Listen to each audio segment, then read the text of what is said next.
네, 안녕하세요. 국어 시간입니다. 국어 시간입니다. 오늘은 제망매가 2차시 학습 활동을 간단히 정리하도록 하겠습니다. 지난 시간에 배운 거 제망매가 중요한 거 내용 간단히 정리하면 첫 번째 이 제망매가가 신라시대 노래인데 19채 향가라는 거 잘 알아두고요. 19채 향가. 특히 이 작품은 굉장히 1000년이 넘은 1200년이나 된 그런 오래된 노래이지만 비유적인 표현, 세련된 직유적인 표현, 비유적인 표현 뭐 이런 것들이 굉장히 뛰어나다. 뭐 잎처럼 그래서 직유법이나 또 잎은 다 은유라든가 비유적인 표현을 잘 쓰였죠. 잎, 뭐 가지는 부모를 얘기하고 하는 것처럼요. 그리고 뒷부분에 또 나올 텐데 주술적인 성격을 잘 지니고 있다. 주술적인 성격을 잘 갖고 있다. 그런 것도 알아두고요. 낙구가 쓰였다. 시조에 영향을 준 낙구가 시조의 초장, 중장, 종장 첫 번째 감탄사가 있는데 이게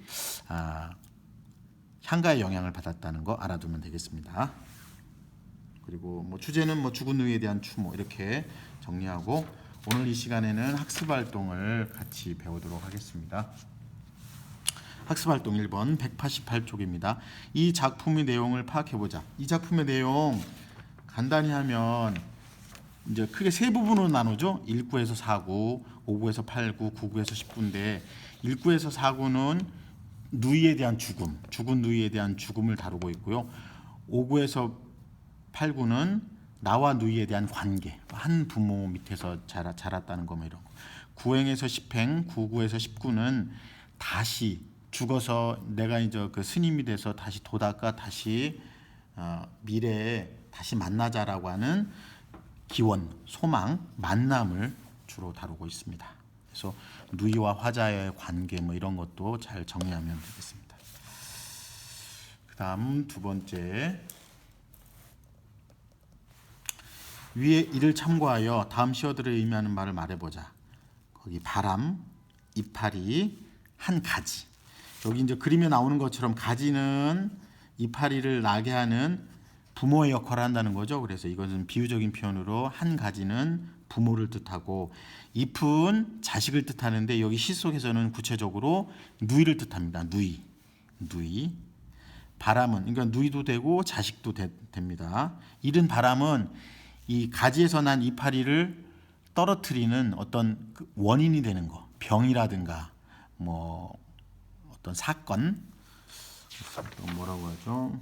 시련, 이 이파리를 떨어뜨리게 하는 시련, 사건, 병, 뭐 이렇게 하면 되겠습니다. 그러니까 이 이른 바람 병 때문에 이파리가 떨어져서 자식이 죽어서 뭐 부모와 헤어지게 됐다. 뭐 이렇게 정리하면 되겠습니다. 그 다음 학습활동 2번 보겠습니다. 이 작품의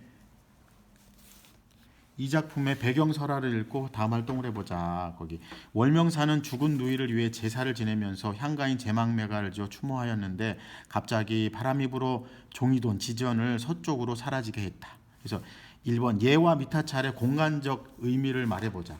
여기 예는 여기란 뜻이고 살아있는 공간 생을 말하죠.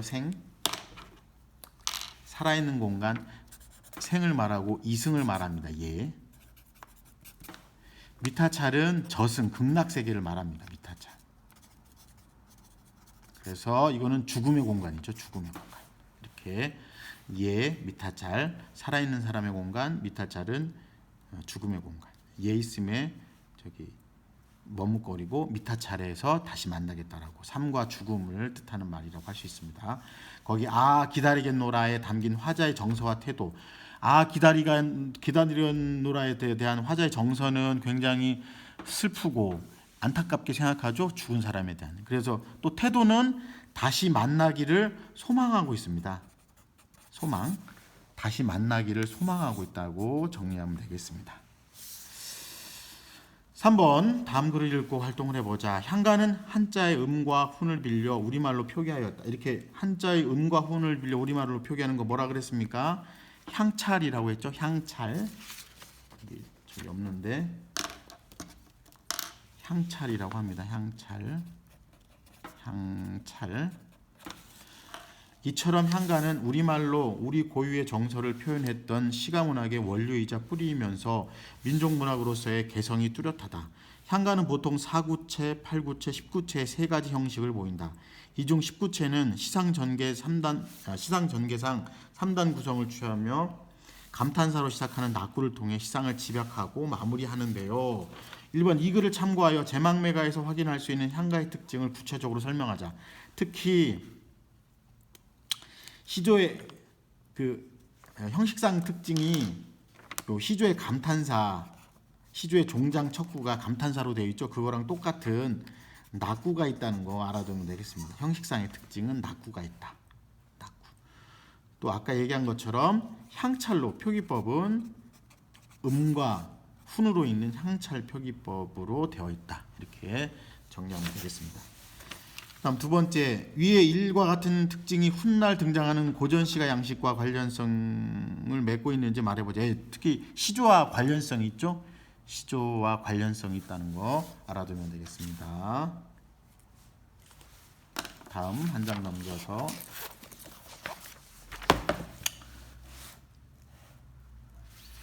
다음은 4번입니다. 다음은 고구려 유리왕이 지었다고 알려져 있는 황조가로 배경설화와 함께 삼국사기의 한역시로 전한다. 아래에 제시된 항목에 따라 황조가와 제망매가를 비교해보자.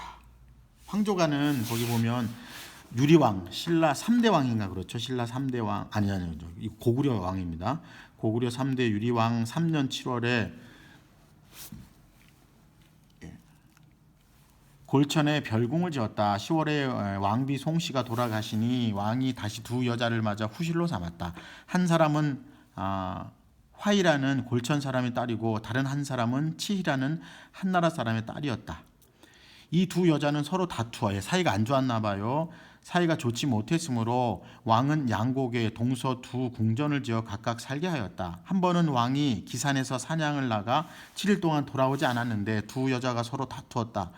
화희가 치희를 욕하되 너는 한나라 집안의 종으로, 그러니까 중국 한나라라는 나라의 집안의 종으로 첩이되었는데 무례함이 어찌 이와 같은가 하고 하였다.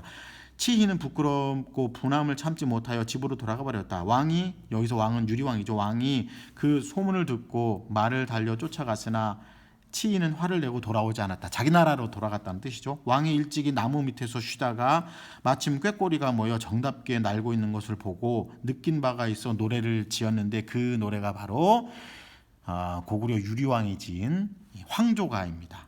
펄펄 나는 저 꾀꼬리, 그러니까 잘 날아가는 꾀꼬리, 암수, 암컷과 수컷 서로 정답구나. 외로워라 이내 몸은. 근데 자연물에 의탁해서 너 꾀꼬리는 잘 지내는데 사이좋게 지내는데 외로워라 이내 몸은 나는 왜 이렇게 외로우냐. 그래서 니와 함께 자기 나라로 돌아가느냐, 우리 고구려로 돌아가느냐라는 내용을 담고 있습니다. 그래서 이게 황조가 요게 원문이고요. 편편황조, 자웅상의, 염화지독, 수기여기 누구와 함께 돌아갈 거라는 이 황조가의 원문과 이 해석문이 있고요. 이게 이제 배경 설화가 이런 설화가 전해진다라고 합니다. 그래서 요거의 그 내용을 보면 첫 번째 표현상의 특징, 황조가와 제망매가의 표현상의 특징은 제망매가는 우리가 배웠으니까요. 그것도 제망매가도 자연물을 등장시키고 있죠. 자연물. 거기 뭐 가지라든가 이파리라든가 바람이라든가. 황조가도 여기도 자연을 등장시키고 있죠. 특히 자연물, 여기 자연물이 뭐냐면 새라고 하는 자연물이죠. 그래서 황조가와 제망매가의 공통점은 자연물을 등장시키고 있다. 공통점은 자연물을 등장시키고 있다. 자연물을 등장시키고 있다. 이렇게 정리하면 되겠습니다. 그 화자의 정서의 공통점도 정서상도 이 황조가도 자기 그 사랑하는 여인을 잃은 슬픔이죠. 상실, 슬픔, 상실을 담고 있고 이 제망매가도 누이가 죽었으니까 그런 상실에 대한 슬픔을 담고 있죠. 공통적으로 다 이런 화자의 정서나 이런 것들도 슬픔을 담고 있습니다. 마지막 활동 거기 5번 보면은 이건 뭐 세월호나 이런 거를 통해서 예 그런 어떤 상실감이나 이런 것들을 어떻게 표현하고 뭐 이런 것에 여기는 이제 그 지하철 사고 일어난 거죠. 뭐 이런 그런 걸 통해서 화자의 정서를 어떻게 표현하는지 이런 거에 대해서 한번 보면 되겠습니다. 그 학습 활동 맨 마지막 여기 그 정제된 형식미와 고도에서 서정성 요 제목만 읽어보겠습니다. 이게 이제 제망매가에 대한 설명이고요. 제망매가 특히 또 표기법으로 하면은 향가의 표기법 향찰 이것도 잘 알아두기 바랍니다. 향자의 표기 향찰 음으로 그러니까 저기 소리로 읽는 것과 뜻으로 읽는 것이 달라진 향찰 표기법 그리고 정제된 형식 및 고도의 서정성 뭐 이런 거 이렇게 한번 읽어보면 되겠습니다. 제목만 꼭 알아두세요. 요 두 개의 고도의 서정성 향찰 표기법을 알아두면 되겠습니다. 수고했습니다. 오늘은 여기까지 제망매가 2차시였습니다. 학교에서 만나요.